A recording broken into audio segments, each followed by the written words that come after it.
Corona के नए case Omicron के सामने आने से हर जगह हलचल मच चुकी है। इंटरनेशनली हम बात करें तो रिस्ट्रिक्शंस लगनी शुरू हो चुकी हैं। इसका सीधा एग्जांपल इजराइल के द्वारा अपने सभी बॉर्डर्स बंद करने पे है। तो उसके बाद भारत सरकार ने भी अपनी तरफ से एडवाइजरी जारी कर दी और इसी कड़ी में चंडीगढ़ ने भी अपनी तरफ से सख्ताइयाँ शुरू कर दी गई हैं। आपको बता दें कि पिछले शुक्रवार से जब से लगातार चंडीगढ़ में जहाँ केसेस कम होते हुए नजर आ रहे तो रिसेंटली चंडीगढ़ में केसेस बढ़े थे। फ्राइडे को जहाँ एवरेज 3 से 4 केसेस आ रहे थे तो अचानक से ही केसेस बढ़ के 9 पहुंच चुके थे, जिसके बाद चंडीगढ़ प्रशासन की तरफ से बाकायदा 7 एडवाइजरी जारी की गई। जी हाँ, जैसे सबसे पहली एडवाइजरी हम आपको बता दें कि उन्होंने सबसे नाम लोगों पुरानी एडवाइजरीज में जैसे कि हाथ धोना, अपने नाक मुंह को कवर करके रखना, अगर कोई टिश्यू इस्तेमाल करें तो उसको डस्टबिन में फेंकना, क्राउडेड प्लेसेस से दूर रहना, सोशल डिस्टेंसिंग का पालन, पब्लिक में मास्क पहन के रखना और अगर तबीयत खराब है तो डॉक्टर से तुरंत कंसल्ट करना।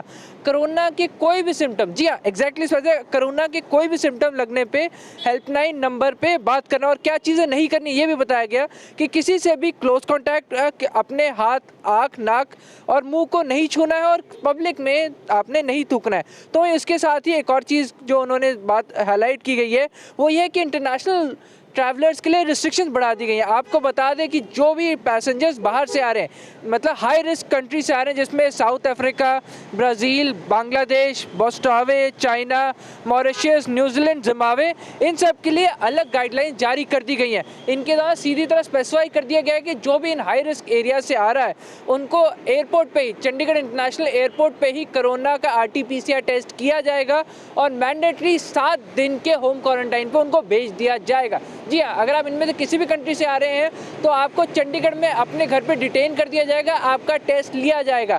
उसके बाद 8वें दिन आपका एक और टेस्ट होगा।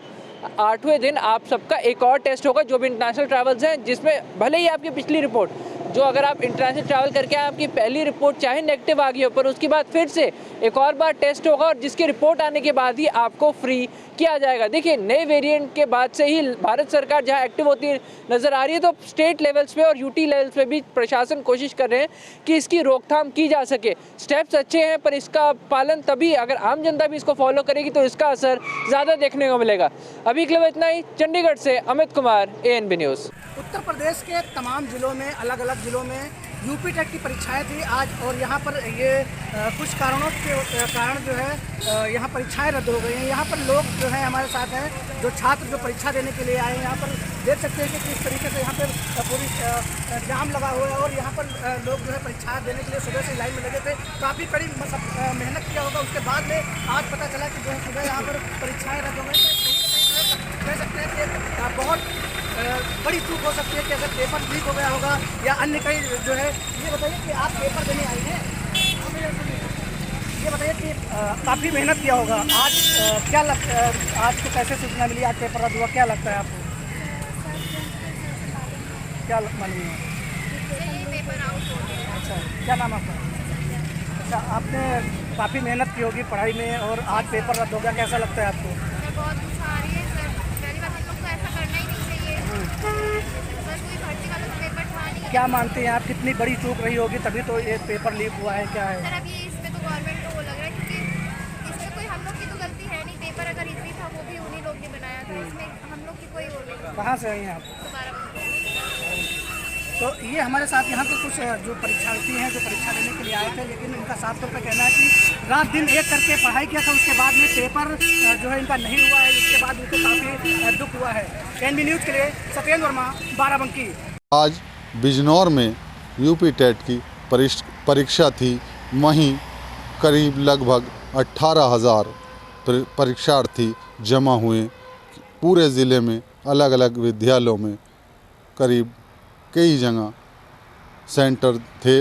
वहीं भारी भीड़ बिजनौर में मिली और सभी लोग परीक्षा रद्द होने के कारण बहुत उदास दिखाई दिए और उन्हें भारी रोष व्यक्त किया। सभी तैयारी होने के बावजूद परीक्षा रद्द होने के कारण भारी आक्रोश देखने को मिला। वहीं सरकार के आदेश पर प्रशासन ने परीक्षा को पूरी तरह रद्द कर दिया है। ANB न्यूज़ से गुड्डू भारती, बिजनौर।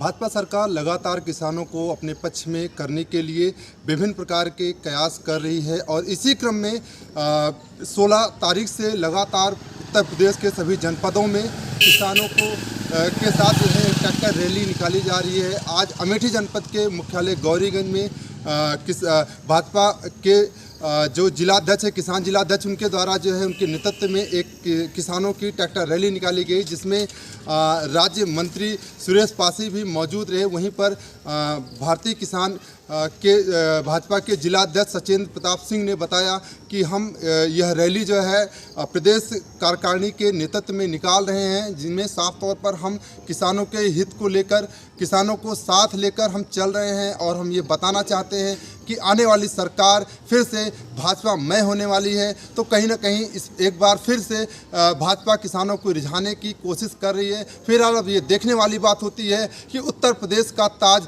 किसके सिर पर जाता है और किसके सिर पर, किस पार्टी के सिर पर राज तिलक होती है। राजकुमार जायसवाल, ANB न्यूज़, अमेठी।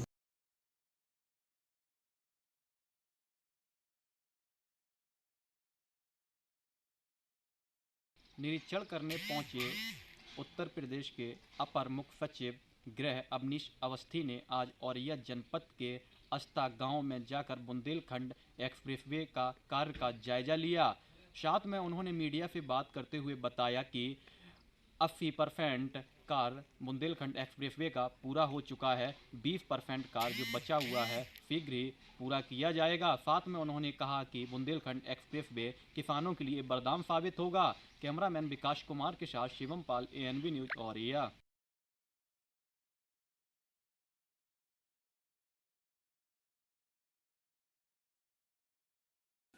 किसान आंदोलन चलने के विरोध में जो यूपी बॉर्डर पर किसान कई दिनों से बैठे हैं, लगभग 1 वर्ष पूरा हो गया उनको, लेकिन आज गाजियाबाद के अमरपाली सोसाइटी के रेजिडेंट्स ने इनके विरोध में धरना प्रदर्शन किया। इनका कहना है कि जब मोदी सरकार ने इनकी मांगे मान ली है तब भी यह नहीं उठ रहे। क्या मोदी सरकार इनको अपना वोट बैंक समझता है? तो हम भी वोट बैंक है। अगर हमें अपने ऑफिस जाना होता है तो हमें 10 मिनट का रास्ता कई घंटों में तैयार करना पड़ता है। इसकी वजह से हम काफ़ी परेशान हैं। सरकार को चाहिए कि रास्ता खोल दिया जाए। आज हमने शांतिपूर्वक से इकट्ठे होकर धरना प्रदर्शन किया है, लेकिन कहीं ना कहीं अब जनता में किसानों के प्रति रोष बढ़ता ही जा रहा है, क्योंकि जो रेजिडेंस के निवासी है उनका कहना है कि हमें अपने ऑफिस या कभी अपने बच्चों को बीमार होते हैं तो कहीं लेके जाना पड़ता है। जो 15 से 20 मिनट लगते हैं हमें ऑफिस पहुंचने में, उसके लिए 2 से 3 घंटे लगते हैं। उनमें काफ़ी रोष देखा गया, लेकिन आज जब इन्होंने अपना प्रदर्शन किया तो इनको समझाने के लिए मौके पर पुलिस भी पहुंची। पुलिस ने समझाया इनको, लेकिन इनकी यही मांग है कि अगर जल्द से जल्द रास्ता नहीं खोला गया, किसान वहां से सरकार नहीं हटाती है, तो हमें भी मजबूरन यहां पर बड़ा आंदोलन करना पड़ेगा। अब देखना यह होगा कि किसानों के विरोध में अब आम जनता भी आने लगी है। इसके पक्ष में शासन प्रशासन क्या फैसला लेता है यह तो आने वाला समय ही बताएगा, लेकिन कहीं ना कहीं अब किसानों से जो ये यूपी बॉर्डर पे किसान बैठे हैं, इनकी मर्जी के विरोध में आम जनता सड़क पर उतरा ही है। गाजियाबाद से कैमरा पर्सन मनीष के संग में परवीन अरोड़ा, ANB न्यूज़ के लिए।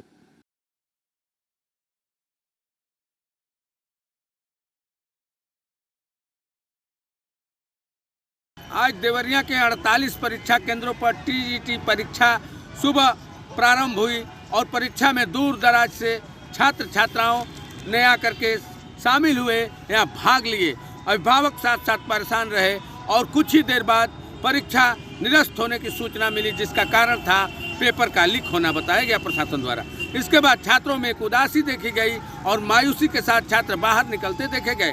अभिभावकों के चेहरों पर भी उदासी थी, जिसका कारण ये था कि बच्चों के साथ अभिभावक सुबह से परेशान थे। अब बच्चों का मेहनत, जो छात्रों का मेहनत है, वो काफ़ी दिन से अभी ये परीक्षा का इंतजार कर रहा था और पूर्ण तैयारी के बाद जब छात्र कमरे में परीक्षा देने बैठे तो निरस्त होने की सूचना पर उनके चेहरे एकाएक लटकते नजर आए।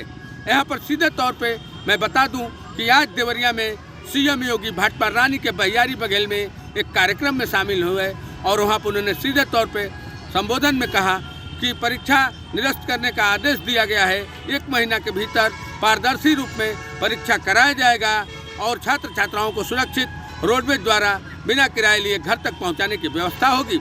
हर हाल में जो लोग परीक्षा में पेपर लीक किए हैं वो बख्शे नहीं जाएंगे और उन पर कानूनी कार्रवाई की जाएगी। कानून का शिकंजा कसेगा, उनके संपत्ति पर भी कार्रवाई होगी। सीएम योगी का सीधा निर्देश था कि छात्रों के भविष्य से खिलवाड़ नहीं होगा और हर हाल में छात्रों की पूरी सुविधा देखेगी सरकार। यहाँ पर एक चीज़ और सामने आया कि रोडवेज में जो आदेश सरकार का है कि उनसे किराए न लिए जाएं, लेकिन आज जब भीड़ भाड़ से छात्र छात्राएं निकले तो अनेकों रोडवेज के ड्राइवर व चालक जबरन कुछ छात्रों से किराए की वसूली करते रहे। यह छात्रों का अभिभावकों का आरोप देखने को मिला। वहीं पर आज देवरिया प्रशासन की हम बात करें तो देवरिया में परीक्षा निरस्त होने के समय और परीक्षा शुरू होने के समय ऐसी अव्यवस्था सड़कों पर दिखी जैसे कोई व्यवस्था परीक्षा के लिए की ही नहीं गई थी और जाम से लोगों को घंटों घंटों जूझना पड़ा। अनेकों सड़क ऐसे थे जहां लोग किसी तरह खेतों के रास्ते से निकल के अपने परीक्षा केंद्रों पर पहुंचे, लेकिन जो छात्र छात्राएं शिक्षक बनने का अभिलाषा मन में पाल के अपनी तैयारी में जुटे हैं, उनके लिए आज का दिन एक मायूसी भरा था और यह निश्चित तौर से वो आज मायूस होकर परीक्षा केंद्र से लौटे और पुनः अपनी तैयारी में जुटने को विवश हो गए। देवरिया से विशाल मिश्रा, एनबी न्यूज। प्रदेश के मुख्यमंत्री योगी आदित्यनाथ गोरखपुर दौरे पर पहुंचे, जहां उन्होंने सबसे पहले बांसगांव पहुंचकर जो खेल प्रतियोगिता है उसके समापन कार्यक्रम में उन्होंने शिरकत की। उसके बाद मुख्यमंत्री योगी आदित्यनाथ तो सीधे गोरखपुर विश्वविद्यालय पहुंचे, जहां उन्होंने गोरखपुर के साथ साथ प्रदेशवासियों को लगभग 316 करोड़ की से अधिक की परियोजनाओं का लोकार्पण और शिलान्यास कर उन्हें तोहफा दिया। इसके बाद मुख्यमंत्री योगी आदित्यनाथ सर्किट हाउस पहुंचे, जहां आगामी दिसंबर माह में प्रधानमंत्री का आगमन है, इसको देखते हुए अधिकारियों के साथ बैठक की। इसके बाद मुख्यमंत्री योगी आदित्यनाथ गोरखनाथ मंदिर प्रस्थान किए, जहां वो रात्रि विश्राम करेंगे और सुबह गोरखनाथ मंदिर के जो हिंदू सेवा आश्रम है उसमें जनता दरबार का कार्यक्रम रखा जाएगा और दोपहर के बाद मुख्यमंत्री योगी आदित्यनाथ कुशीनगर जाएंगे, जहां कई कार्यक्रमों में शिरकत करेंगे। एएनबी न्यूज के लिए गोरखपुर से गोविंद कुशवाहा।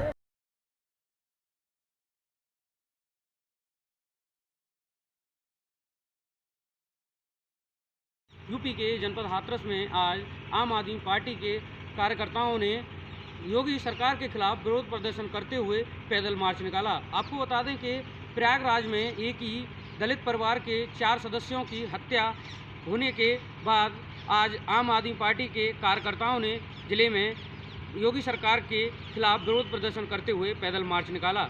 वहीं आप जिला अध्यक्ष राजेंद्र सिंह राणा ने कहा कि पहले भी दबंगों ने दलित परिवार के साथ 3 बार मारपीट की थी, एफआईआर दर्ज हुई, लेकिन पुलिस द्वारा कोई कार्रवाई नहीं हुई। अगर कार्रवाई होती तो यह घटना घटित न होती। वहीं सरकार से मांग करते हुए आप जिला अध्यक्ष ने कहा कि सरकार इस पूरे मामले की सही जांच कराए और दोषियों के खिलाफ सख्त कार्रवाई करे। वहीं आज शहर के मुख्य मार्गों से होते हुए आम आदमी पार्टी के कार्यकर्ताओं ने योगी सरकार के खिलाफ विरोध प्रदर्शन करते हुए पैदल मार्च निकाला है। जय किशोर कुशवाहा, एएनबी न्यूज। अपर मुख्य सचिव अवनीश कुमार अवस्थी जनपद जालौन हेलीपैड से पहुंचे। वहीं जनपद जालौन में जो एक्सप्रेस वे का काम हो रहा है उसका उन्होंने निरीक्षण किया। वहीं उच्च अधिकारियों के साथ समीक्षा बैठक की। समीक्षा बैठक के दौरान उन्होंने उच्च अधिकारियों को दिशा निर्देश दिए कि जो जनपद जालौन में एक्सप्रेस वे का काम हो रहा है वो सुचारू रूप से होना चाहिए। अगर कोई भी खामियां आती हैं तो अपने उच्च अधिकारियों को तुरंत अवगत कराएं। वहीं जब अपर मुख्य सचिव अवनीश कुमार अवस्थी से बात की तो उन्होंने बताया कि जनपद जालौन में जो एक्सप्रेस वे का काम हो रहा है उसमें कोई भी प्रॉब्लम नहीं हो रही है और वो काम सुचारू रूप से चल रहा है और लगातार प्रयास किया जा रहा है कि जल्द से जल्द इस काम को खत्म किया जाए। एएनबी न्यूज, मयंगराजपुर, जालौन।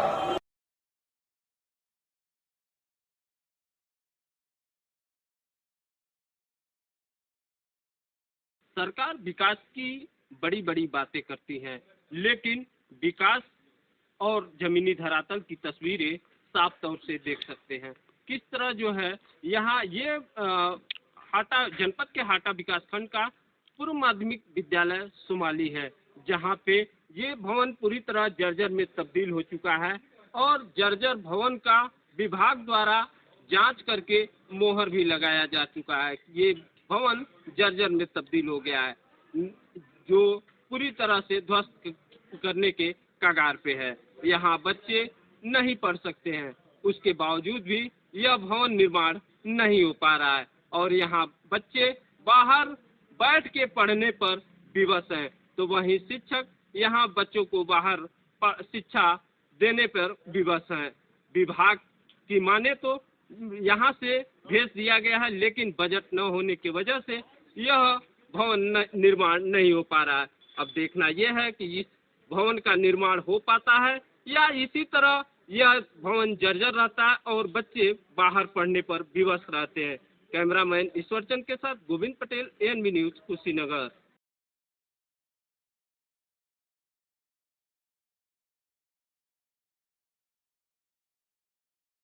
मथुरा जनपद की कोसी अनाज मंडी में आज पंडित दीनदयाल उपाध्याय आरोग्य मेले का यहाँ आयोजन किया गया, जिसका उद्घाटन उत्तर प्रदेश के कैबिनेट मंत्री चौधरी लक्ष्मी नारायण के द्वारा किया गया है। जो मेले में जो योजना थी उनका यहाँ लोगों को लाभ भी बताया गया है। वहीं चौधरी लक्ष्मी नारायण के द्वारा माँ गौ पूजन भी किया गया है, माँ गोद बढ़ाई की रस्म भी पूरी की गई है, जिसको लेकर आज माँ प्रशासन अधिकारी भी गण मौजूद रहे, माँ डॉक्टरों की टीम भी मौजूद रही, माँ किसान भी मौजूद रहे, जिसको लेकर जो मेले में जो सभी स्टॉल भी लगाई गई थी, जिसकी जो जानकारी माँ किसानों को दी गई है। जो सरकार के द्वारा जो पहल की जा रही है उसको कैबिनेट मंत्री चौधरी लक्ष्मी नारायण के द्वारा जानकारी देते हुए माँ लोगों को बताया गया है। जो सरकार की जो पहल थी उसको लेकर आज मथुरा जनपद की कोसी अनाज मंडी में इस मेले का आयोजन किया गया था, जिसका उद्घाटन उत्तर प्रदेश के कैबिनेट मंत्री चौधरी लक्ष्मी नारायण के द्वारा किया गया है।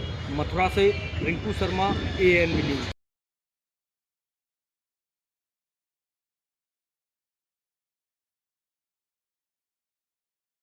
जनपद संभल में पुलिस अधीक्षक चक्रेश मिश्र के द्वारा बड़ा ही खुलासा किया गया है। इस खुलासे के दौरान 25,000 के 3 शातिर बदमाशों को गिरफ्तार किया है। आपको बता दें पूरा मामला जनपद संभल का है, जहां पर कि पुलिस अधीक्षक चक्रेश मिश्र की माने तो आगामी 2022 के चुनाव को लेकर के पुलिस अधीक्षक चक्रेश मिश्र के द्वारा लगातार शांति व्यवस्था कायम करने की बात कही जा रही है। इसी के तहत में शातिर बदमाश, हिस्ट्री शीटर और आपराधिक किस्म के व्यक्तियों के 50 लोगों की इसमें लिस्ट जारी की गई है, जिसके तहत में आज इसी के तहत एसओजी और सर्विलांस की टीम के द्वारा और पुलिस अधीक्षक चक्रेश मिश्र की माने तो यहां पर संभल सीओ के द्वारा बड़ी कामयाबी हासिल हुई है, जहां पर 25,000 के 3 शातिर बदमाशों को गिरफ्तार किया गया है। बताते चलें कि इन पर बीते समय में भी कई बार लूटपाट के मुकदमे दर्ज किए गए हैं, जहां पर वह इनके चेक इन के दौरान इन तीनों शातिर बदमाशों को गिरफ्तार किया है, जहां इनके पास से 3 अवैध शस्त्र और 6 जिंदा कारतूस बरामद किए गए हैं। जहां पुलिस अधीक्षक चक्रेश मिश्र ने अब शांति व्यवस्था कायम करने के लिए बीड़ा उठाया है और वहीं इसके तहत में अब लगातार जो अपराधी किस्म के लोग हैं उनकी धरपकड़ की जा रही है। अपने सहयोगी साथ महेंद्र सिंह मौर्य, एएनबी न्यूज, संभल, उत्तर प्रदेश।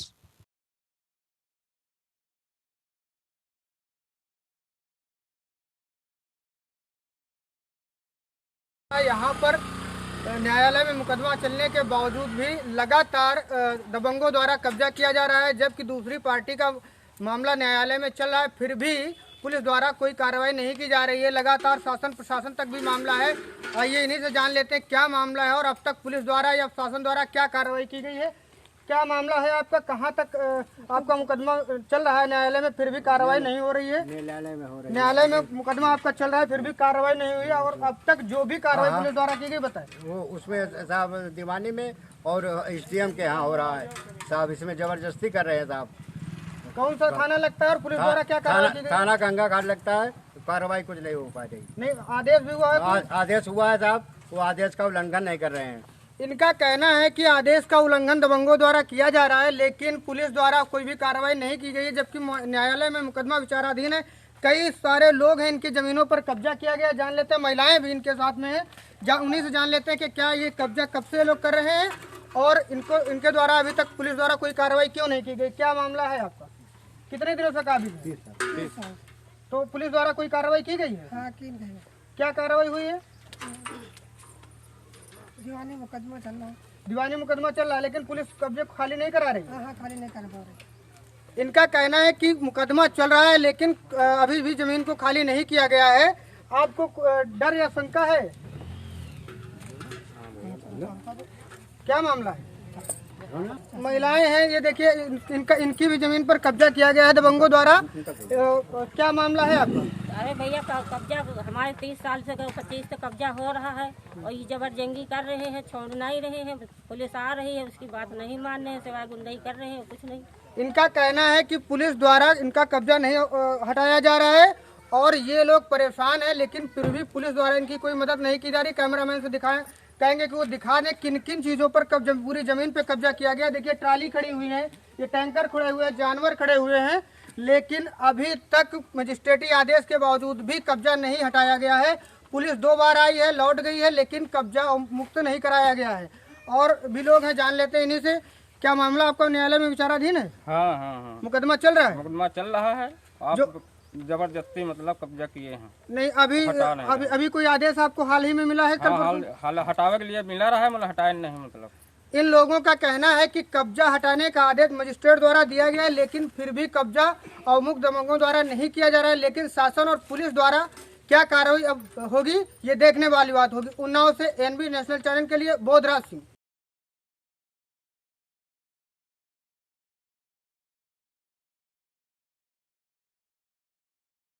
जनपद सिद्धार्थनगर में अमरगढ़ महोत्सव डुमरेगंज में चल रहा है। आपको बताते चले कि आज अमरगढ़ महोत्सव में सूबे के स्वास्थ्य मंत्री जयप्रताप सिंह और क्षेत्रीय सांसद जगदम्बिका पाल ने शिरकत किया और पूरा महोत्सव का बारीकी से निरीक्षण किया। सांसद जगदम्बिका पाल ने कहा कि इतिहास के पन्नों में अमरगढ़ महोत्सव को दर्ज होना चाहिए, लेकिन किन्हीं कारणों बस दर्ज नहीं हो पाया और अमरगढ़ महोत्सव को राघवेंद्र प्रताप सिंह ने ढूंढ निकाला और ये शहीदों के लिए काफ़ी सम्मानजनक बात है। वहीं पे स्वास्थ्य मंत्री जयप्रताप सिंह ने किसानों को सम्मानित किया, स्वतंत्रता संग्राम सेनानियों को भी सम्मानित किया और कहा कि अमरगढ़ को इतिहास के पन्नों में दर्ज किया जाएगा और यहाँ विकसित किया जाएगा। अमरगढ़ महोत्सव को विकसित करने के लिए पूरा प्रयास किया जाएगा। इसके लिए सूबे के मुख्यमंत्री से भी बात की जाएगी। अमरगढ़ महोत्सव शहीद स्थल के रूप में विकसित किया जाएगा, जिसके उपलक्ष्य में यहाँ पे हर साल महोत्सव का आयोजन किया जाएगा और महोत्सव में तरह तरह के मनोरंजन के साधन भी होंगे। लोग शहीदों को नमन भी करेंगे, जिसके लिए महोत्सव का आयोजन किया गया है और ये महोत्सव निरंतर जारी रहेगा। ENB news Dharmveer Gupta, Siddharthnagar.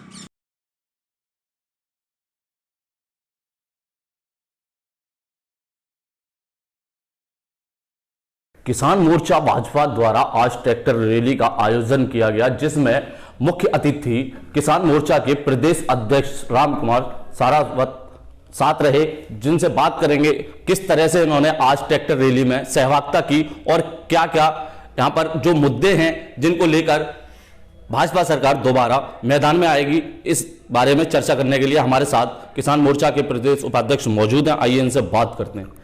जी सर, बात की जाए तो आज जो ट्रैक्टर रैली निकाली गई है उसका क्या उद्देश्य है? ट्रैक्टर किसान के गौरव का, सम्मान का प्रतीक है और आज की तारीख में विरोधी दलों के पास में कोई मुद्दा नहीं है।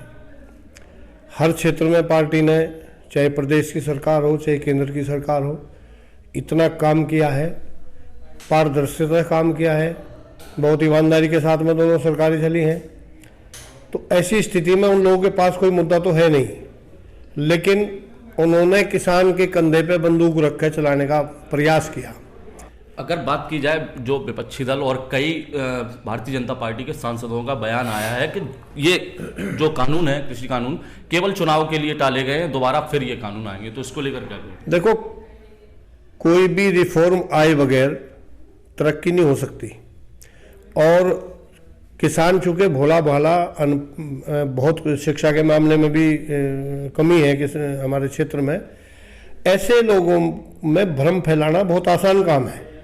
वही काम विरोधी दलों ने किया कि सरकार रिफॉर्म लेकर आई, कृषि कानून लेकर आई, जिनकी 20 साल से जरूरत चली आ रही और पूर्व की सरकारों ने भी कोशिश की, लेकिन किसी ने हिम्मत नहीं की। हमारी सरकार ने हिम्मत की। तो लखीमपुर कांड में क्या अपडेट है और कब यानी क्या निष्पक्ष जांच हो पाएगी उसकी केस की? लखीमपुर कांड की निष्पक्ष जांच चल रही है। मैं उसके बारे में इसलिए नहीं बोलना चाहता क्योंकि वो मामला विचाराधीन है। वहाँ पे क्रिया और प्रतिक्रिया दोनों चीज़ें हैं। जो घटना घटी है दुर्भाग्यपूर्ण है निश्चित रूप से, लेकिन अगर किसी व्यक्ति पे आप एकदम घेर का आक्रमण करोगे तो भागने का प्रयास भी करेगा। इसलिए ये सारा मामला सरकार के और कोर्ट के देख रेख में वो सारी जांच चल रही है। दूध का दूध पानी का पानी होगा। जो अपराधी होगा उसको बख्शा नहीं जाएगा किसी कीमत पर भी। अब मैं आपसे जानकारी करूंगा कि इस बार यूपी में जी भारतीय जनता पार्टी को कितनी सीट मिलेंगी? 350 सीटें आएंगी। 350 बिल्कुल जी। ये थे हमारे साथ किसान मोर्चा के प्रदेश अध्यक्ष, जिनका साफ तौर पर कहना है कि इस बार बीजेपी की सीटें 300-350 से पार ही आएंगी। कासगंज से ANB न्यूज के लिए मैं अतुल यादव।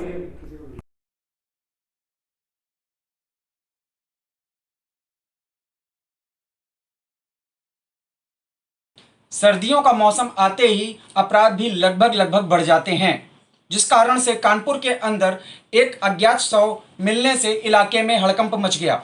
सूचना की जानकारी मिलते ही पुलिस के आला अधिकारी मौके पर पहुंच गए। मौके पर पहुंच करके व्यक्ति के शव का पंचनामा भर करके पोस्टमार्टम के लिए भिजवा दिया गया है।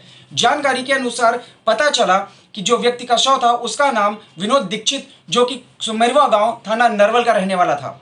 व्यक्ति की किस कारण मौत हुई है इसका खुलासा अभी तक नहीं हो पाया है, जबकि परिजनों का ये सीधा आरोप है कि मेरे पिताजी का हत्या हुआ है, जो कि कल शाम को निकले थे और रात में 9 बजे उनका फोन भी बंद जा रहा था। आरोप है कि जो आरोप है परिजनों का कि जो अपराधी हैं वो उन लोगों से संबंधित ही हैं और पास के ही किसी गांव में रहते हैं। फिलहाल पुलिस के तरफ से एक बयान भी जारी किया गया है, जिसमें स्पष्ट कहा गया है CO सदर ऋषिकेश के द्वारा कि अगर परिजन किसी भी तरह का जो भी तहरीर देते हैं, तहरीर में जो भी चीज़ें मेंशन होंगी उसके अनुसार ही कार्रवाई की जाएगी। परिजनों के साथ पूरा न्याय होगा। वहीं परिजनों का सीधा आरोप है कि पुलिस इस मामले को अलग ही रूप दे रही है। अब देखने वाली बात यह है कि पोस्टमार्टम की रिपोर्ट में क्या निकल के आता है और किन बिंदुओं पर पुलिस उस पर जांच करके अपराधियों को सलाखों के पीछे पहुंचाती है। कैमरा पर्सन सत्यम के साथ अनुज तिवारी, ANB न्यूज कानपुर।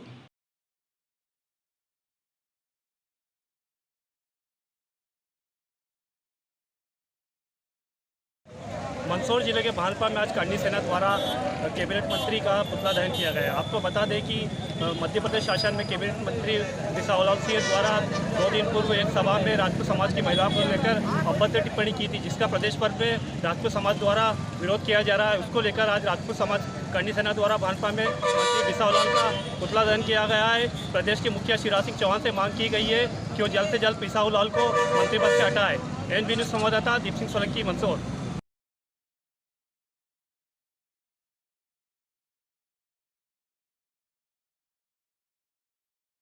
उज्जैन के संरक्षण स्वच्छता अभियान को लेकर नगर निगम द्वारा आज सफाई कर्मियों के सम्मान के लिए कार्यक्रम आयोजित किया गया।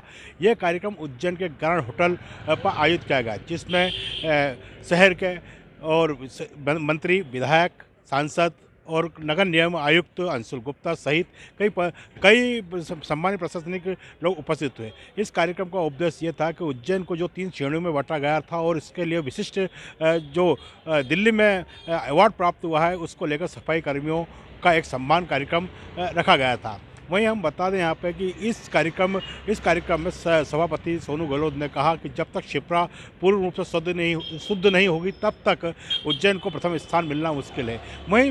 वहीं सांसद अनिल फिरोजिया ने नाराज़गी जाहिर करते हुए कहा कि इंदौर के अधिकारी उज्जैन के अंदर प्रयोग करके गए और इंदौर को नंबर 1 बना दिया, लेकिन हम भी इसमें पीछे नहीं रहेंगे। वहीं उन्होंने निगम आयुक्त अंशुल गुप्ता को कहा कि टाटा के कान पकड़ो, इन पर कड़ी कार्रवाई करो, इनके कारण हमारा उज्जैन शहर नंबर 1 पर नहीं आ पाया है। वहीं इसी चीज़ को लेकर और कहा गया है कि उज्जैन के नगर निगम कर्मचारियों ने कोरोना काल के अंदर भी वो कार्य किए हैं जो किसी को कोई नहीं कर पाया है। कोरोना काल में लोग अपने लोगों की डेड बॉडी उठाने में डर रहे थे, वहीं नगर निगम के कर्मचारियों ने उनकी डेड बॉडियों को भी उठाया है। कभी इतिहास लिखा जाएगा तो इनका नाम भी स्वर्ण अक्षरों में लिखा जाएगा। इसी को लेकर आज एक ग्राउंड होटल पर एक कार्यक्रम आयोजित किया गया था, जिसमें सभी सफाई कर्मियों और कई लोगों के सम्मान भी किए गए। उज्जैन से विजेंद्र यादव, ANB न्यूज़ के लिए।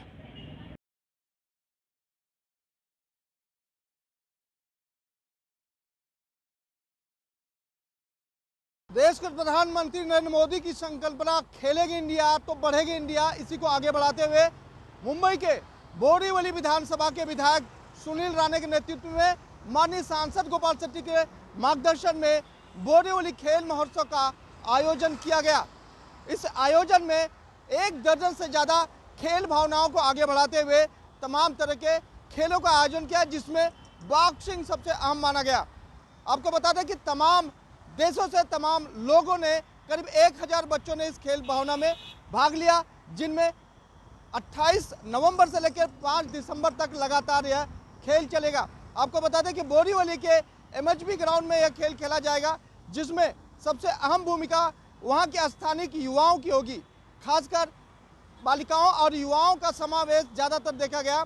इस खेल भावना में सांसद गोपाल शेट्टी ने कहा है कि जिस तरह से तमाम युवाओं ने अपनी खेल भावनाओं को आगे बढ़ाते हुए इस खेल महोत्सव में भाग लिया है, ऐसे में हम सब की जिम्मेदारी बनती है कि जिन बच्चों को खेल में आगे जाना है उनके लिए हम मदद करते रहें।